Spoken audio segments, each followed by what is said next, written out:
នឹងថាអ្នកទាំងអស់គ្នាពេលនេះសុទ្ធតែផ្ទះសារចង់រំខ្លាំងណាស់ពេលនេះខ្ញុំសូមប្រកាសពិធីរំលែកចាប់ផ្ដើម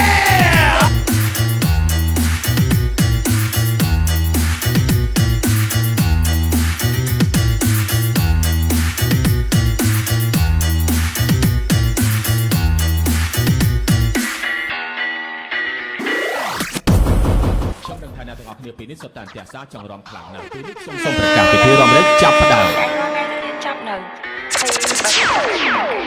បើខាងណាតែសារអីខ្ញុំឃើញកូនគេកូនតែកូននេះអញមិនដែលឃើញនៅផ្ទះសោះ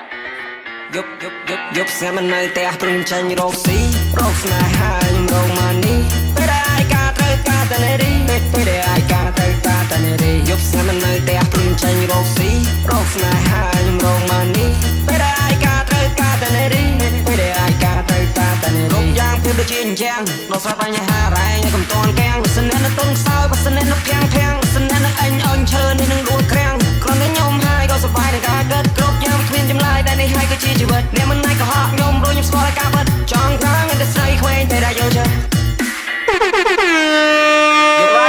យប់ស្ងាត់មិននៅផ្ទះព្រឹងចាញ់រកស៊ីរកស្នេហាខ្ញុំរកមកនេះពេលដែលអាយការត្រូវការតែនារីពេលដែលអាយការត្រូវការតែនារីយប់ស្ងាត់មិននៅផ្ទះព្រឹងចាញ់រកស៊ីរកស្នេហាខ្ញុំរកមកនេះពេលដែលអាយការត្រូវការតែនារីពេលដែលអាយការត្រូវការតែនារីយ៉ាងពេលដូចជាអញ្ចឹងដល់ស្រាប់បញ្ហារ៉ែងកំតនកាំងបើសិននៅតុនខ្សោយបើសិននៅភាំងបើសិននៅអញអញឈើនេះនឹងដួលក្រាំងគ្រាន់តែខ្ញុំហើយក៏សប្បាយនឹងការកើតគ្រប់យ៉ាងគ្មានចម្លើយតែនេះហើយក៏ជាជីវិតអ្នកមិនណៃក៏ហក់ខ្ញុំរួចខ្ញុំស្គាល់ការពិតចង់ក្រងតែស្រីខ្វែងតែដែលយល់ចេះអ្នកមិនស្គាល់ចាស់ក៏មិនស្គាល់ធំស្គាល់ថេងអ្នកមិនយល់សាច់ការជាបញ្ហាកូនក្មេងតស៊ូពីអត់ខ្សត់សន្មត់ថប់សងព្រេងបើមិនពន់ច្បាស់ខ្លួនតែគាត់តែចេញវាស់វែងគ្នាមកក្រុមវាងខ្សាច់វាងគ្រោះតែមិនប្រយ័ត្នប្រហែសបាត់ធ្លាក់ជ្រុះកាយប្រាយកំហុសហើយកុំឲ្យវាកន្លងខ្លួនឯងគួរតែសិក្សាពីបញ្ហាមនុស្សរស់នៅពីរឿងជីវិតចូលមករឿងសប្បាយវិញព្រោះមិនចង់ឲ្យនៅឈឺព្រោះមិនចង់ឲ្យតោមិនអញរឿងខ្លះមិនសម្បើកុំធ្វើមកវាដូចចំណេញដឹងហើយថាមិនយំរ៉ាមិនប្រងដល់ចាញ់